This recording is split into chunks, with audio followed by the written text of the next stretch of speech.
राज्य मंत्रिमंडळाच्या बैठकीत काही महत्त्वपूर्ण निर्णय घेतले गेलेत। सार्वजनिक खासगी सहभाग धोरण 2014 मध्ये सुधारणा केली जाणार आहे। 1 एप्रिल 2025 पासून राज्यातल्या सगळ्या वाहनांसाठी फास्टॅग अनिवार्य केला जाईल। महाराष्ट्र शासन कार्य नियमावलीमध्ये सुधारणा केली जाणार आहे। शासकीय कारभार अधिक पारदर्शक, गतिमान, लोकाभिमुख करण्यासाठी हे बदल केले जातील अशी माहिती आहे। राजू सोनावणे आपले प्रतिनिधी सध्या आपल्या सोबत आहेत। राजू, काय काय निर्णय घेण्यात आलाय आणि कोणकोणत्या गोष्टींमध्ये बदल केले जाणार आहेत?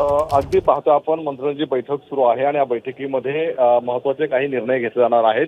यामध्ये आपण पाहतोय की सगळ्यात महत्त्वाचा म्हणजे पहिला निर्णय जो आहे तो ई कॅबिनेट सादरीकरण जे आहे ते आजच्या बैठकीमध्ये होणार आहे।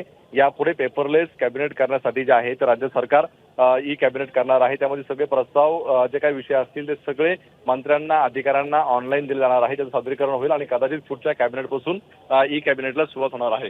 हा पहिला निर्णय आपण पाहायला मिळतोय। त्यानंतर आपण पाहतोय त्याच्या पाठोपाठ जो आहे तो अतिशय महत्त्वाचा निर्णय जो आहे तो मानला जातोय का विधिमंडळातील जे काही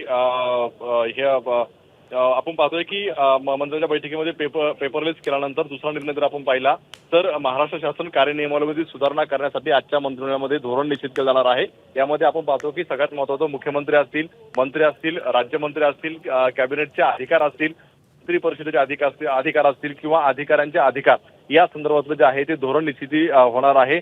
त्याचसोबत आपण पाहतोय का विधान भवनामध्ये जे काही कामकाज होतं त्या कामकाजामध्ये जबाबदारी सुद्धा जी आहे ती निश्चित केली जाईल। प्रत्येक विभागाचे मंत्री असतील, त्याचप्रमाणे सचिव असतील, यांची नेमकी काय जबाबदारी आहे याची सुद्धा निश्चिती जी आहे ती आजच्या धोरणामध्ये केली जाणार आहे। त्यामुळे हा अतिशय महत्त्वाचा निर्णय मानला जातोय, कारण प्रशासन सुशासन जे आहे ते करण्यासाठी हे आवश्यक आहे आणि त्याचा आज जो आहे ते सगळा प्रस्ताव जो आहे तो कॅबिनेटमध्ये मांडला जाईल आणि त्याला मंजुरी मिळली जाईल। हे दोन अतिशय महत्त्वाचे आपल्याला निर्णय जे आहेत ते पाहायला मिळतात। आणि तिसरा निर्णय जर पाहिजे आपण तर शासनाच्या प्रचलित सार्वजनिक खाजगी सहभागी धोरण 2014 जे आहे त्यामध्ये सुधारणा करण्याचा सुद्धा निर्णय घेण्यात आलेला आहे आणि त्या संदर्भात सादरीकरण होईल आणि त्याला सुद्धा कॅबिनेटच्या मंत्रिमंडळामध्ये बैठकीमध्ये निर्णयामध्ये परवानगी मिळणार आहे। सोबत आपण पाहतोय की फास्टॅग संदर्भात सुद्धा आजच्या कॅबिनेटमध्ये जे आहे तो निर्णय होणार आहे। हे महत्त्वाचे 4 निर्णय आहेत।